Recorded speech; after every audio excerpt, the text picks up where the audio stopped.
Mike Murphy was born May 2nd, 1940, the second in a family of 6 for Wallace and Veronica Murphy. Mike and his 4 brothers and 1 sister were all delivered in a 4-room hospital in Blue Earth, Minnesota. Mike grew up on a 244-acre farm south and east of Blue Earth, and before having chores assigned to him, spent lots of time playing ball. Mike's dad had a twin brother named Willard, so older brother Eddie was named Edwin Wallace, and Mike was Michael Willard. Mike and Eddie liked having their pictures taken and showing off their tough guy pose. Mike attended a 1-room schoolhouse about a mile down the road, and in the winter the snow would be so deep his dad would take him to school in their 1925 Ford truck, which handled the snow better than their car, although the heater wasn't the best. Mike went to District Number 58 Country School through 5th grade. It wasn't hard to get to know his classmates because there were only 3 of them: Roger, Roma, and Jean. By the end of 5th grade, a new Catholic school was built, and Mike attended 6th through 9th grade there before going to Blue Earth High School. In the fall of 1956, Mike's dad was informed by their landlord that the farm they had rented and worked for almost 15 years was being rented to a neighbor.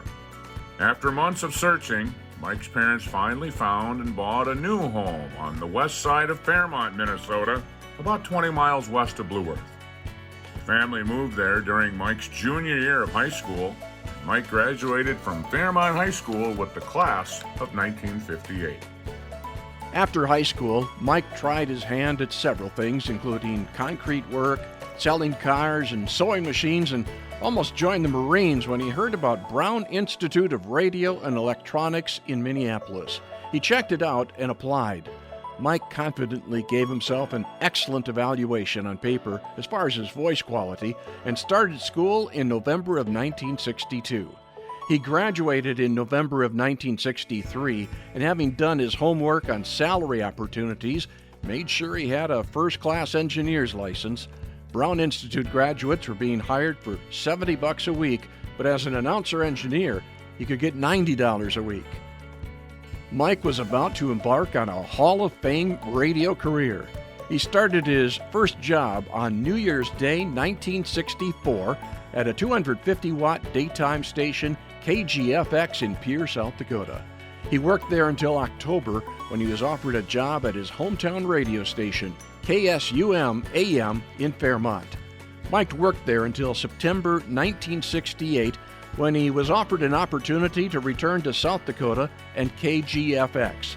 Still a daytime station, KGFX changed locations on the AM dial and went from 250 watts to 10,000 watts and played nothing but country music. Mike jumped at the chance to be a country music DJ, and he headed back to South Dakota. Mike worked at KGFX until September 1974 when he moved to East Grand Forks, Minnesota, and worked briefly for KRAD-AM. In February 1975, Mike's dad passed away very unexpectedly, and Mike wanted to be home with his family, so he left KRAD and moved back to Fairmont, doing odd jobs during the day and playing music 6 nights a week. In early 1978, radio called once again.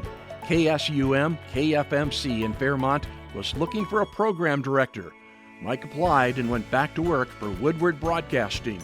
In 1982, the company moved from downtown to their new building out in the country, and Mike's farm broadcasting career began. Every year during the Martin County Fair, he interviewed anybody and everybody who had anything to do with Minnesota's other big fair. For much of Mike's career at KSUM, KFMC, he was part of the Daybreak Show, and for 20 years he worked with his brother Pat, who was called Patrick John. They had lots of fun and built a large listenership, often doing listener promotions like Good Boss or Bad Boss. A good boss received a cream pie, but a bad boss got a cow pie, actually a chocolate chip cookie. Mike and Pat spent several days delivering the pies, including a cow pie, to the Fairmont city administrator. In 1983, Mike was named the farm director for KSUM, KFMC, and became a voting member of NAFB in 1985. At convention, Mike quickly learned from and became friends with other farm broadcasters, such as Cliff Mitchell, who invited Mike to his hotel room to be part of his morning show. A wonderful experience and memory shared by many in NAFB. In 1997, Mike started planning to host the West Region Summer Meeting. That June, Mike had a full slate of sponsors, and along with his wife Mary, worked with staff at the convention site to make sure everything ran smoothly.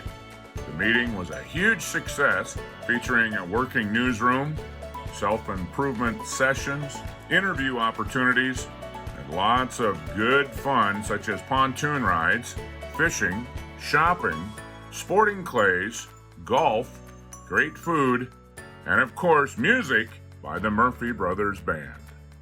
In 1998, Mike served as West Region Vice President with Brian Langland and attended Washington Watch. They visited with Agriculture Secretary Dan Glickman and were part of a group of NAFB members who attended an event at the White House, a once-in-a-lifetime experience.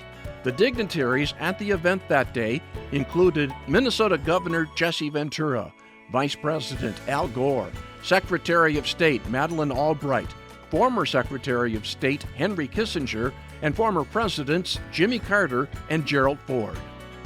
From 2000 to 2020, Mike continued doing the KSUM morning show, market reports, and covering meetings, fairs, and attending NAFB conventions. Mike retired on November 30th of 2020 after a nearly 53-year career. Looking back, Mike says there wasn't a day that he can remember that he didn't want to go to work. Mike's many listeners were glad he felt that way, because that boy who grew up on that small Minnesota farm became a friend and a trusted voice that they depended on. And now Mike takes his well-earned place in the NAFB Hall of Fame.